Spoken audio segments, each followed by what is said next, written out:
It's a super fast make. I think they would sell really well, and it's a scrap buster too. Hi, I'm Emma from Studio 77, and on this sewing tutorial I'm going to show you how to make this sanitary pad pouch or cloth pad pouch. It's a great little stash buster. It's really quick. I think you can make it in under 20 minutes. If you made it out of a waterproof fabric as well, it would be great for cloth pads. Or if you wanted to use it for any other thing, there's no reason why it can't just be a little pouch for trinkets, toys, little things that you need to pack in your bag. It's a winner for sure. So let's go. Cut 2 rectangles in your main fabric, 10 inches by 5 inches, and 2 smaller rectangles, 5¼ inches by 4.5 inches. Then you want to cut 1 rectangle of fusible fleece, 10 inches by 5 inches again. You're going to need some 3/4 inch bias binding, at least 45 inches long, and some cam snaps to match the colour of your fabric. Fuse the fleece to the outer large rectangle. Be sure to use a Teflon sheet so you don't damage your iron or melt the fleece. Take the 2 outer rectangles and place them together. Using something round, mark each corner with a friction pen and then cut with a rotary cutter.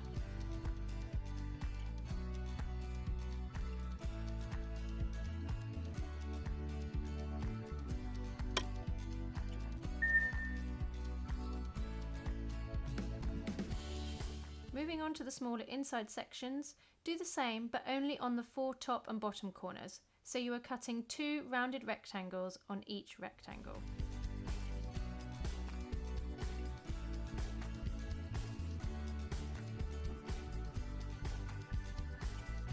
Take the 2 smaller rectangles and cut and stitch bias binding to the top edges. These are the edges without the curved corners.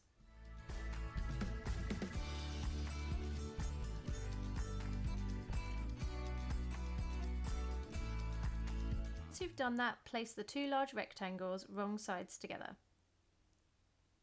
Place the small rectangles over the inside larger rectangle. Pin one edge to the larger rectangles. Then fold it in half to find the middle and finger press. Pin the other edge of the rectangle and finally the bottom edge, making a small pleat in the middle. Then repeat for the other end.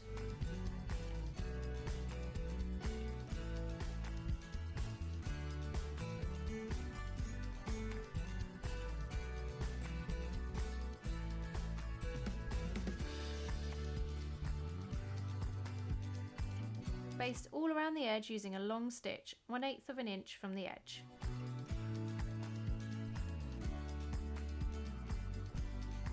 Trim any loose threads from the edge so that it's nice and crisp.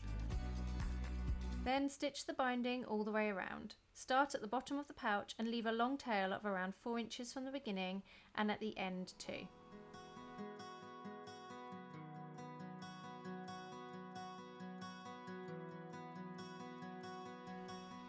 To join the binding, make a mark with a friction pen for the middle of the pouch. Transfer this mark to the binding where it joins on both ends. Make sure the join mark is clear across both pieces of binding. Join up the marks so that the 2 pieces cross at a 90-degree angle to each other with their right sides together. Pin them into place.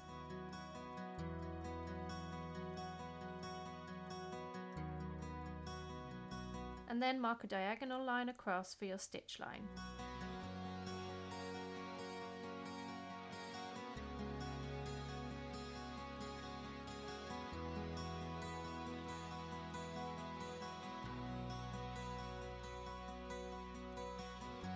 Stitch over this line and trim off the excess, leaving a 1/4 inch seam allowance.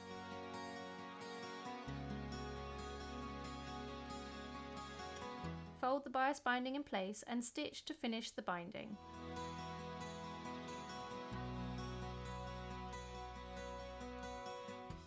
Finally, onto the snap fastener. You could also use Velcro if you didn't have a snap or a regular popper too. Make a mark for the middle of the front and pierce a hole with a stiletto tool. Place the male part of the snap in and press to attach. I'm using a large press tool for this, but the smaller tools are perfectly fine too. Fold the pouch in half and make a hole where the middle of the other part of the snap will go. Insert the female part of the snap and press in place. So there you go. Comment below and tell me if you're going to try this project. And if you're not going to use it for sanitary products, then tell me also what you're going to use yours for. And if you have any questions or requests for future tutorials, please do also let me know in the comments too. I really hope you've loved this tutorial. If you make any of my tutorials, I really love to see what you make. Show them to me by tagging Studio7T7 on Instagram, or why not join the growing community over on Facebook. You can find the link in the description below. Coming up on the screen right now are some more tutorials that I think you're going to love. I'll see you on the next video.